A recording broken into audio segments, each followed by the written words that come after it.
Digital హైవేగా రూపుదిద్దుకుంటున్న Hyderabad to Bengaluru హైవేలో అటు Microsoft data centre కి, ఇటు పోల్పల్లి సెట్స్, అటు ఇంటర్నేషనల్ ఎయిర్పోర్ట్ కి, ఇటు రీజనల్ రింగ్ రోడ్ కి చేరువలో ఉన్న బాలానగర్ హైటెక్ పార్క్ లో ఇన్వెస్ట్ చేయండి. భవిష్యత్తు బంగారుమయం చేసుకోండి. Contact number 8500155255.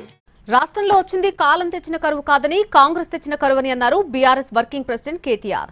కేసీఆర్ పర్యటనతో కదిలిన ప్రభుత్వం కాళేశ్వరం నుంచి ప్రస్తుతం నీటిని విడుదల చేస్తుందని అన్నారు. కాళేశ్వరాన్ని ప్రభుత్వం విఫల ప్రాజెక్టుగా చూపే ప్రయత్నం చేస్తుందని, ఇప్పుడు హడావిడిగా నీళ్లు విడుదల చేశారని అన్నారు కేటీఆర్.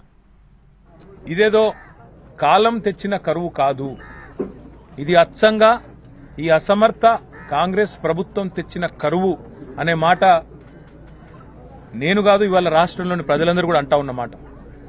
ఒకవైపేమో కాళేశ్వరం ప్రాజెక్టు విఫల ప్రాజెక్టుగా చిత్రీకరించి అందులో ఏదో జరిగిపోయింది అనే ఒక భ్రమ కల్పించి కాళేశ్వరమే ఫెయిల్యూర్ అనే ఒక బద్నాం చేయడానికి ఉద్దేశపూర్వకంగా అక్కడ నీళ్లు ఉండి నీళ్లు ఇవ్వకుండా నిన్న కేసీఆర్ గారు నల్లగొండకి సూర్యాపేటకు వచ్చిపోతే ఆ దెబ్బకు జడిసి 5 తారీఖు నాడు కేసీఆర్ గారు కరీంనగర్కు వస్తున్నారంటే ఆ దెబ్బకు జడిసి నిన్న Nandi pump house, Gayatri pump house లో నిన్న నీళ్లు చాలు చేసి ఎల్లంపల్లి నుంచి నీళ్లు ఎత్తిపోసి ఇవాళ కరీంనగర్ లో అక్కడ నీళ్లు ఇస్తా ఉన్నారు.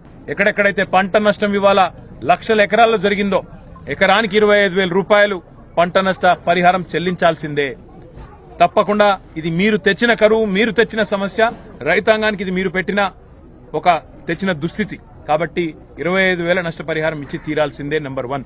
నెంబర్ 2, ఇప్పటి వరకు ఒక్క మంత్రి గాని ముఖ్యమంత్రి గాని రైతుల దగ్గరికి వచ్చి పలకరించిన పాపాన పోలేదు.